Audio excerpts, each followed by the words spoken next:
Hello viewers, and welcome to yet another live-action commentated match of Warhammer 40,000 Conquest. My name is Mitch, and I am the Hive Tyrant. Today, I'm pleased to share with you another video sent in to me by Pejhmon Kamaie, as well as his wife, Shirin. This match is going to be featuring a real-world proxy of one of our upcoming Planetfall cycle warlords. To the left, we happen to see Shirin piloting our upcoming Black Templar Space Marines faction warlord, Chaplain Mavros, and to the right we happen to see none other than one of our tried and true Tyranid faction warlords, the Swarmlord, as well as the somewhat seldom seen Synapse unit, the Gravid Turvagon, so expect Termagant tokens aplenty on the right side of the table there with Pejhmon. We note that our initiative token happens to be in Shirin's hand, and the orientation of all of our planets are going to be facing the player with base initiative when it comes down to that planet being the first planet. Our opening deploy action of the game was the 2-command Iron Guard recruits put out to planet number 4.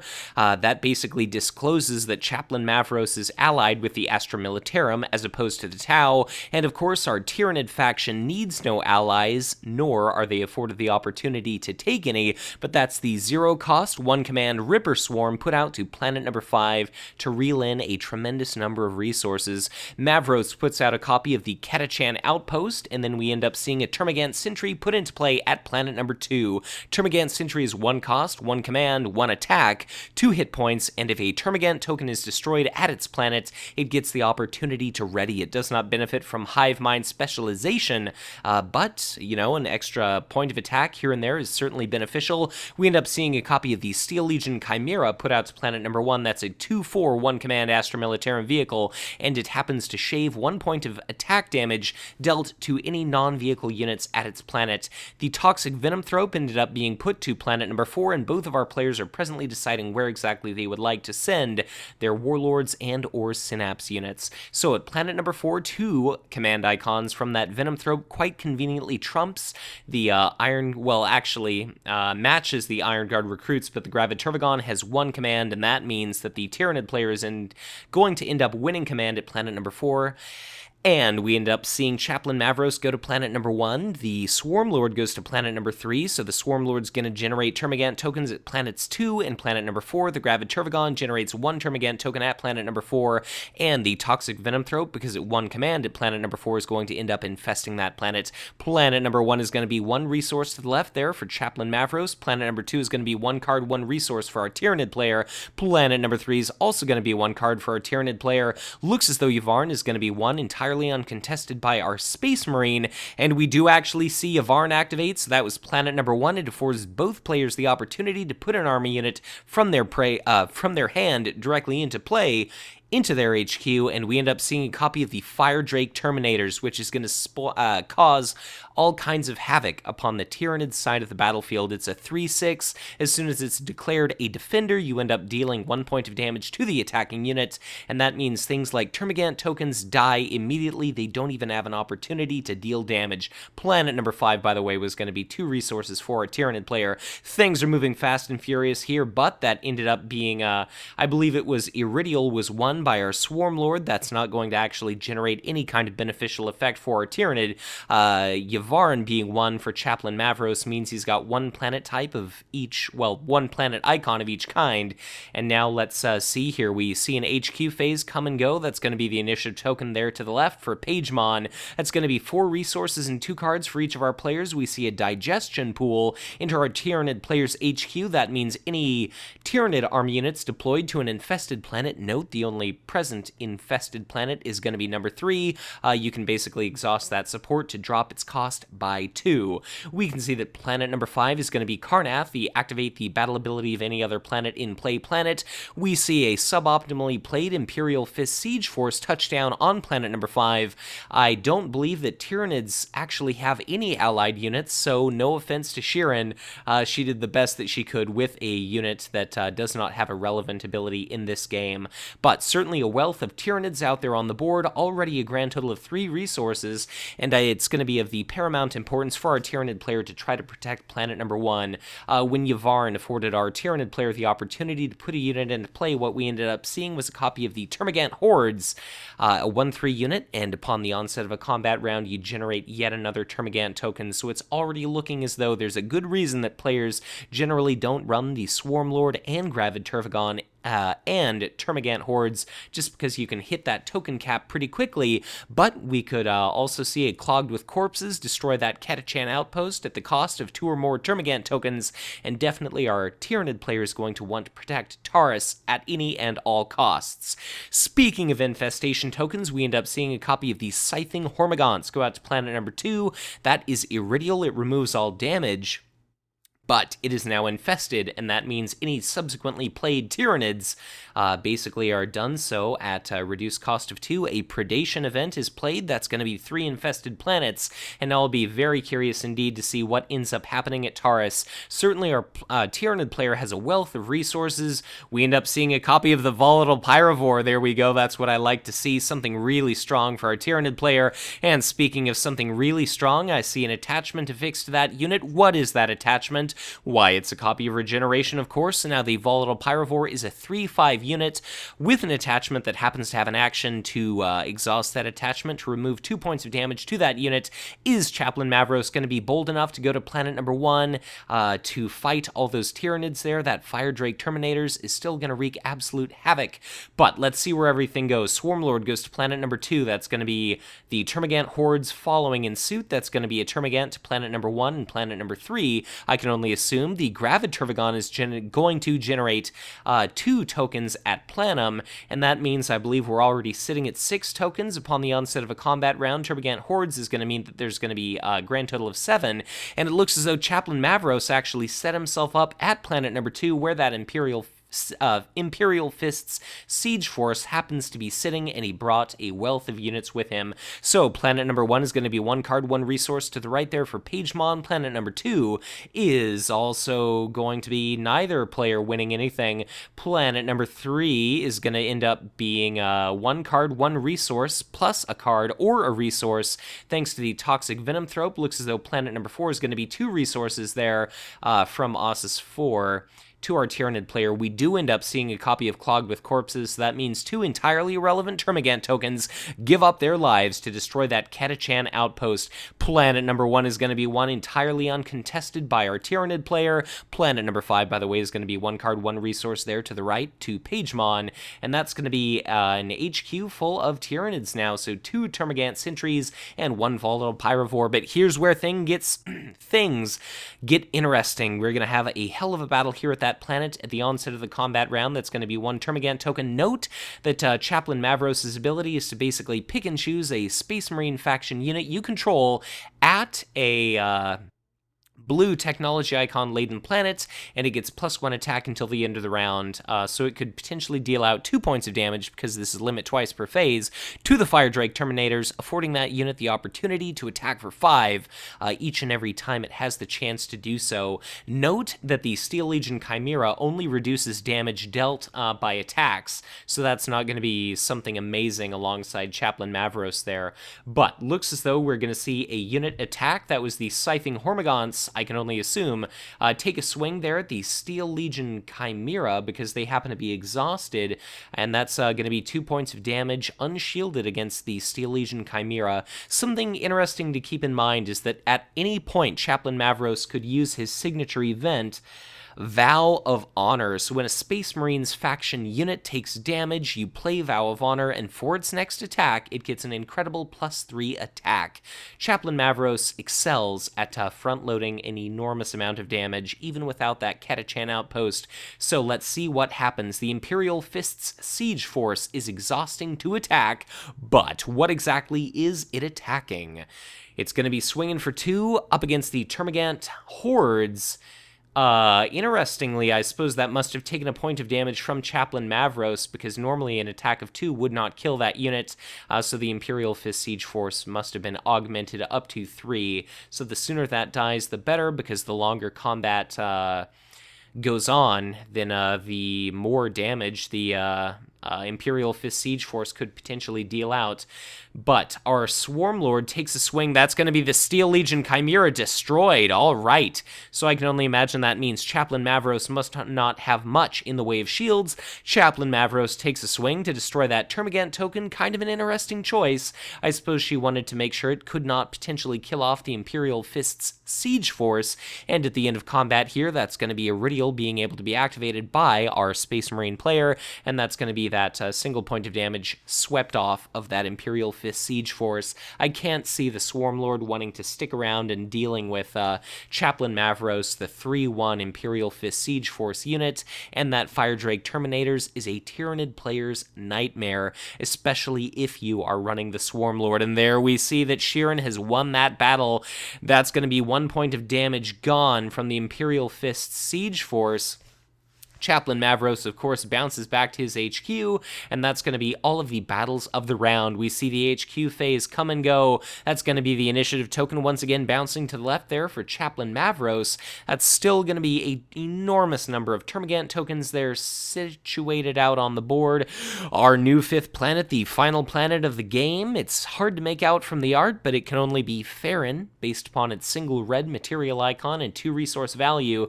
That affords players the opportunity to route any other unit on the board, but seeing as how that's planet number 5, it's not nearly as useful if it were, say, planet number 1. But to the left, our Chaplain Mavros player has 1 planet type icon of each kind. To the right, our Tyranid player happens to have 1 red, 1 green icon. Up for grabs, we've got a Tricon planet as planet number 1. We ended up seeing another copy of the Toxic Venomthrope, I believe. No, that must have already been there. So we see a copy of the Ripper Swarm put out to planet number 5. Note that at some point a copy of the Toxic Venomthrope showed up at planet number 4 because at one command last turn it was able to generate an infestation token, and there we go. Very interesting to see, and note it's going to be at a planet where our Tyranid player will have initiative next turn. We see a copy of the Shrieking Harpy. So the Shrieking Harpy attacks for 2. It's a 2/5 flyer, and as soon as it is declared an attacker at an infested planet, every enemy, army, and token unit that does not happen to possess the elite trait is outright exhausted. Looks as though at planet number 3 we see another copy of, I can only imagine that's the Termagant Hordes as a 1/3 unit put out to planet number 3, and we see another copy of the Volatile Pyrovore. So both of those Pyrovores, whether it's the one in the Tyranid player's HQ that has a regeneration, or the one at planet number 3, when it's destroyed by an attack, it deals 3 points of damage to the attacker. Interesting choice there for Chaplain Mavros. Chaplain Mavros goes to planet number 4, which is going to allow her to activate the battle ability of any other planet in play. Looks as though the Swarmlord goes to planet number 3. That's going to be a Termagant token at planet 2 and planet number 4. Graviturvagon goes to planet number 2. That's up to 2 Termagant tokens, but I'm not going to take a moment to do the math to see if we've hit that 10 cap yet. But we are damn near close. Planet number 1 is going to be 1 card to the left there for Shirin. Planet number 2 is going to be 1 card, 1 resource, plus the Toxic Venomthropes, plus 1 card or resource, which I can only assume is probably going to be a card there, based on cards being generally more valuable than resources. But planet number 3 is going to be 2 resources for our Tyranid player. Planet number 4 is going to be 1 card, 1 resource to the left for Chaplain Mavros. And planet number 5, thanks to that lowly little Ripper Swarm, is going to accrue a whopping 2 resources for the Swarmlord. So let's see how things break down. Our Tyranid, well, our Space Marine player is almost certain to win in battle at planet number 1. There's no like mycetic spore or anything that our Tyranid player can do to rain down organisms down to kill off those Tyranids and those Space Marines, and indeed we see the Space Marines claim that planet. So now that's going to be 2 icons of each kind. It's going to come down to Pejhmon here to block his opponent at each and every additional planet. We're going to see battle erupt at well, it looks as though the Swarmlord is actually already back in the HQ, so I believe the Swarmlord went to planet number 3, and that would mean 1 stolen resource. We see there's battle ongoing at planet number 4.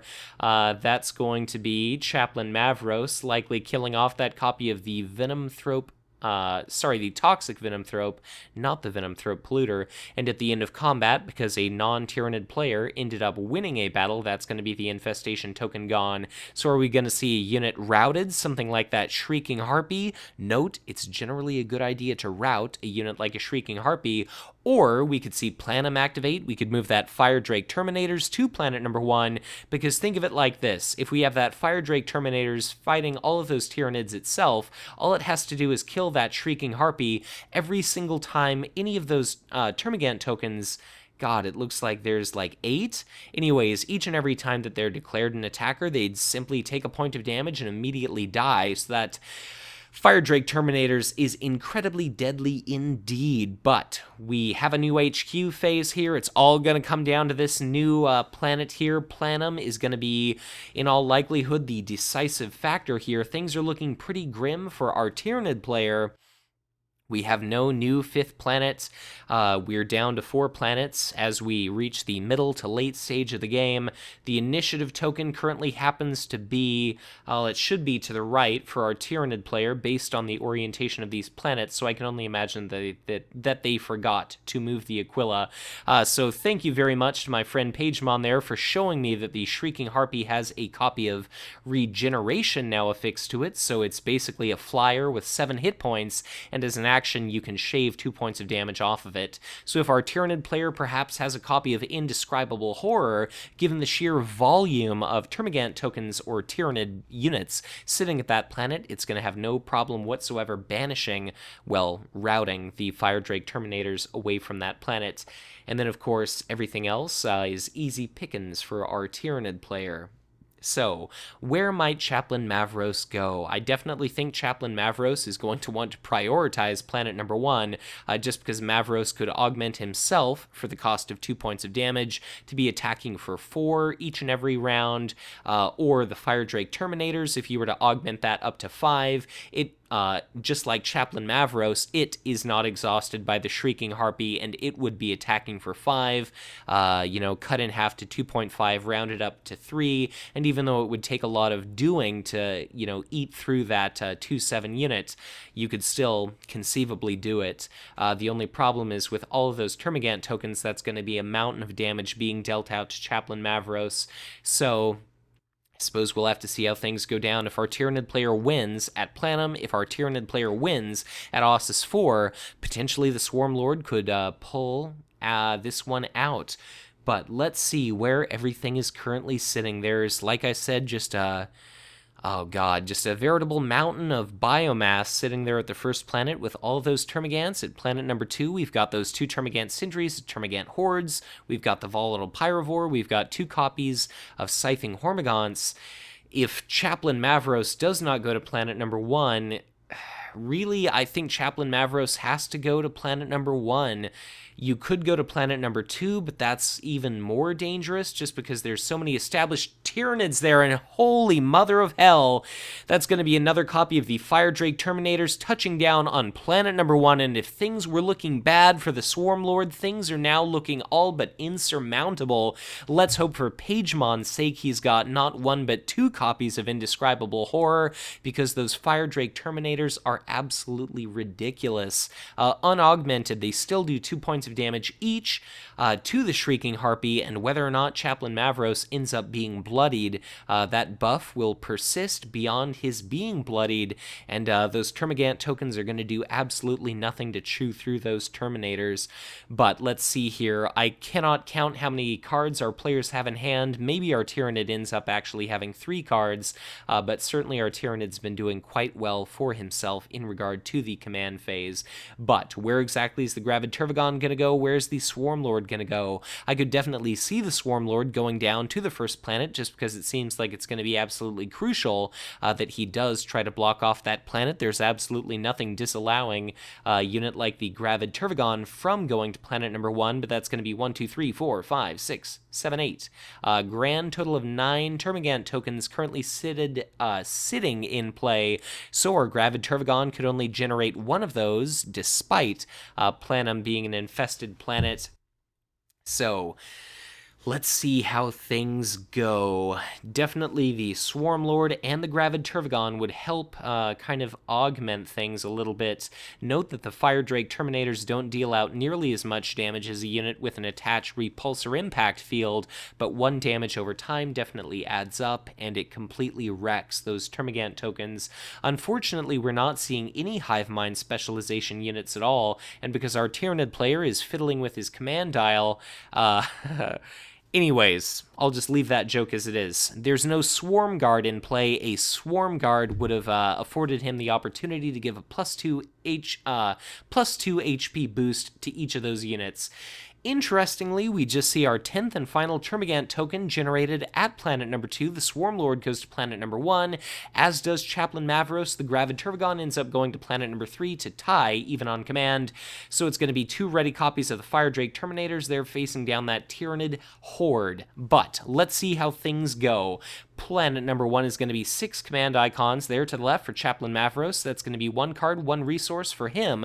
Planet number 2 is going to be 2 resources plus... I'm not seeing any Toxic Venom Thrope, so it's just going to be 2 resources there for our Tyranid. Planet number 3 is going to be both of our players breaking even, and planet number 4 is going to be 2 resources for our Tyranid player.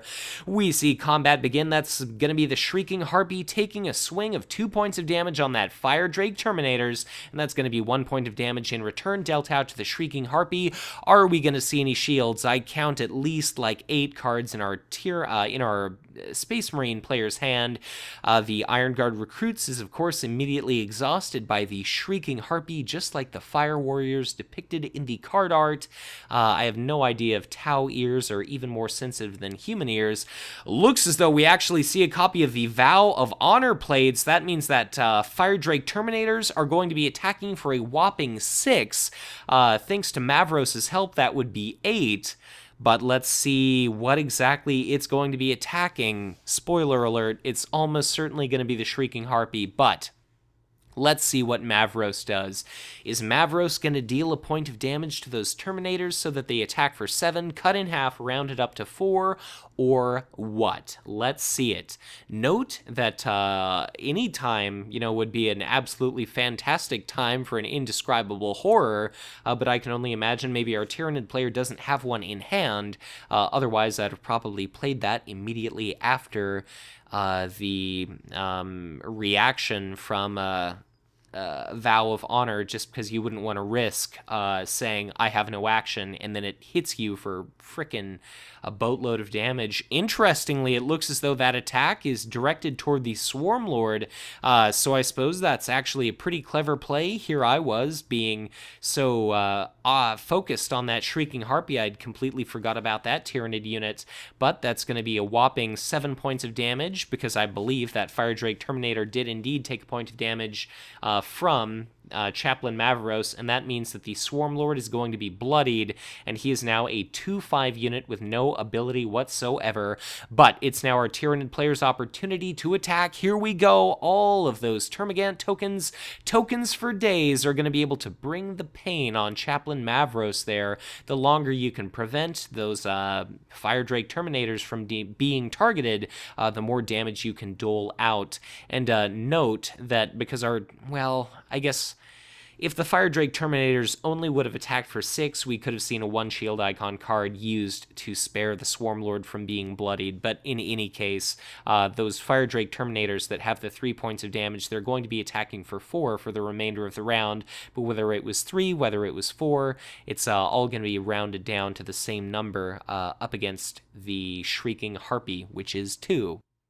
But let's see what is going to happen next. We see the Fire Drake Terminators take a swing on the Shrieking Harpy. That's going to be rounded to 2. Note that our Space Marine Warlord still has 4 resource tokens. We could still see Crushing Blows come into effect. There we see Regeneration Exhaust. That's going to be the Shrieking Harpy back up to its full allotment of 7 hit points. Thanks to that attachment, the Termagant token is going to take yet another swing at Chaplain Mavros. He's only got 5 hit points points left. It's not looking good for our Tyranid, but I'm definitely going to root, I was going to say for the guys in red, I guess, but that's just based on the bone marrow colored card art. But it's going to be Chaplain Mavros' opportunity to attack. Will we see the Warlord attack? Will we see an eager recruit or a drop pod assault now that the Shrieking Harpy is exhausted and there's no danger of, a unit coming into play only to be exhausted? Chaplain Mavros is trying to whittle down those Termagant tokens. So that's one destroyed, and then Chaplain Mavros is going to be facing yet another attack from one of these oh-so-dangerous Termagant tokens. It's going to be an incoming attack of 1.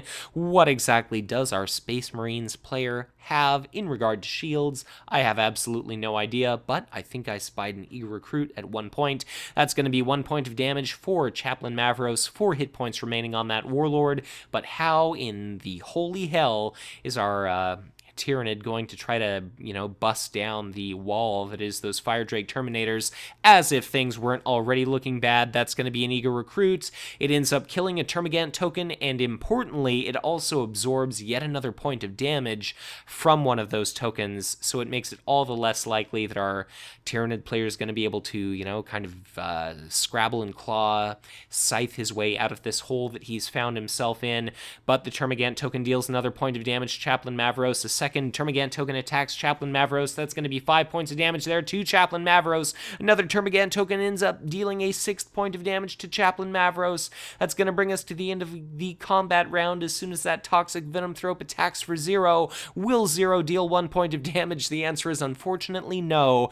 That means that we're basically going to come to the end of the combat round here, and whether our Space Marines player stays or retreats, the choice is entirely up to her, but things are looking all the way bad. The only tricky thing about dealing with the rest of this battle is that the instant that Shrieking Harpy attacks, that's going to be the Imperial Fist Siege Force, the Iron Guard recruits, and the Eager recruit all exhausted, just like we see right there. So what exactly are we going to see? What is the Shrieking Harpy attacking?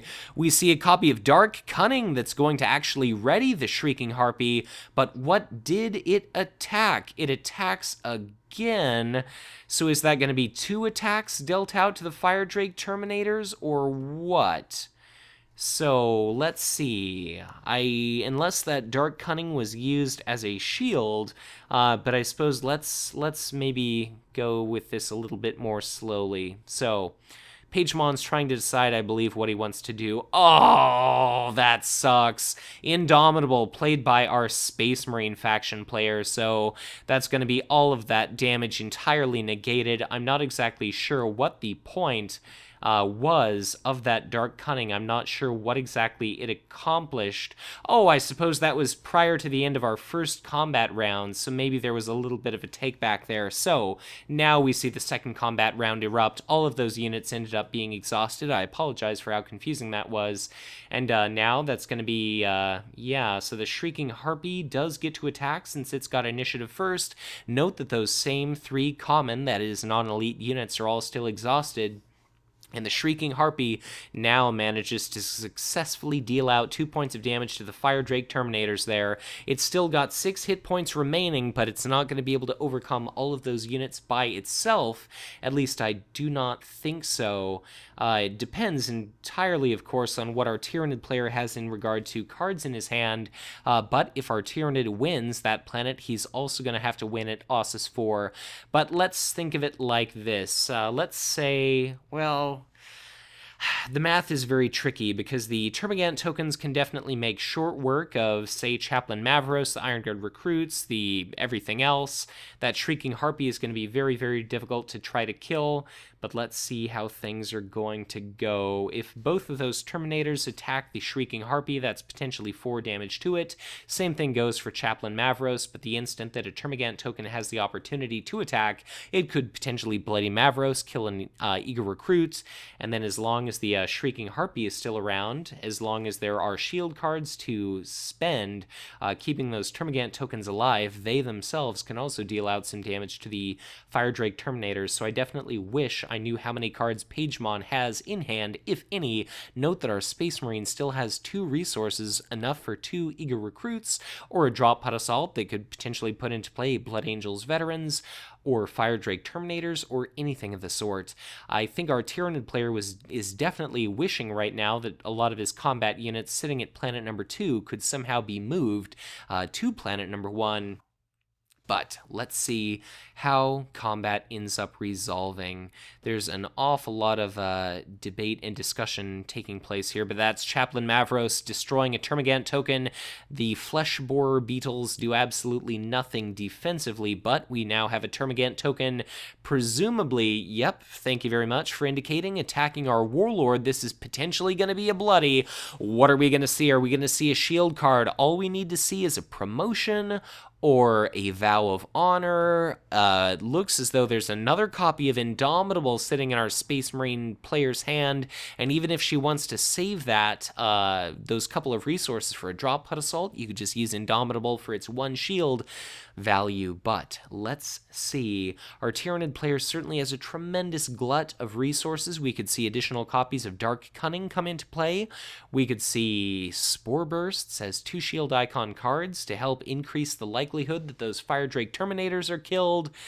I'm trying to think. We could see Indescribable Horror, but that's going to be, you know, much better played earlier, prior to that second Fire Drake Terminators having the opportunity to kill off some of these Tyranids. And note that we've only got 7 Tyranids currently left at that planet, and once there are fewer than 5 Tyranids, that means you're no longer eligible to benefit from Indescribable Horror on a 5-cost unit. So there we go. Chaplain Mavros is going to be outright bloodied. Whether or not it ultimately has any effect in regard to the outcome of this game, it is damn exciting. So something very cool to see both Warlords bloodied during the same fight. Copy of that Fire Drake Terminators deals out 2 points of damage to that Shrieking Harpy. It's currently sitting at a whopping 5 points of damage. A single additional attack could potentially kill it. What exactly are we going to see in regard to the outcome of this game? It's going to be a copy of the Iron Guard Recruits, destroyed by the attack of a Termagant token. Oh my god, that's a copy of Vengeance? So Vengeance is going to basically, when a unit is destroyed at that planet, you get to ready a Space Marine. At least I think it's when any unit is destroyed. It's not when a Space Marine unit is destroyed, but it's a Space Marine that you get to ready. So it looks as though that copy of the Shrieking Harpy is outright destroyed. That Fire Drake Terminators finishes it right there, and that is going to be good game. Congratulations to Shirin for beating Pejhmon Swarmlord. Those Fire Drake Terminators are incredibly nasty, so at the very last minute, we saw that Vengeance come back, ready a copy of the Fire Drake Terminators. The Terminators were able to destroy that Shrieking Harpy, and of course, once we came to the end of that combat round, all of those common Space Marine and Astra Militarum units would have readied. They would have been able to attack those Termagant tokens. They would not have been automatically exhausted, and of course, when it came down to it, each and every attack of those Termagant tokens directed at the Fire Drake Terminators would have required a shield card to be able to deal any damage at all, and definitely, as you saw there, our Space Marine player had an Indomitable, a Crushing Blow, and a wealth of other 1-shield icon cards with which to survive the Tyranid onslaught. So congratulations again to Shirin for piloting the powerful upcoming Planetfall Chaplain Mavros to victory. And of course, thank you to both of our players for providing me with this video you enjoyed today. So I'll just end things by saying thank you once again for watching, and as always, if you enjoyed this video, be sure to hit that like button and subscribe to my channel if you've not done so already, or if you are already subscribed, as ever, you're always encouraged to share this content, as the more likes, the more views these videos receive, the more subscriptions my channel incurs. All of it means that random viewers viewers from YouTube are more likely to stumble upon Conquest, give the game a try, like what they experience, join our community, and of course, all together we continue to send the message to Fantasy Flight Games to continue to support this fantastic product. If at any point you'd like to get in touch with me, whether it's to have me record, spectate, or commentate a match of your own, be it Octagon or be it live action footage you send in yourself, I'd be absolutely honored were you to do so. I'm always happy to hear from the community and hear from fans, and of course, if at any point you feel so inclined to help support the Hive Tyrant, to help me recover some of my file hosting and operating expenses, I'd be both honored and humbled were you to donate to my Patreon. But once again, thank you so much for watching, and as always, be sure to check back in again soon for ever more Conquest LCG content to come.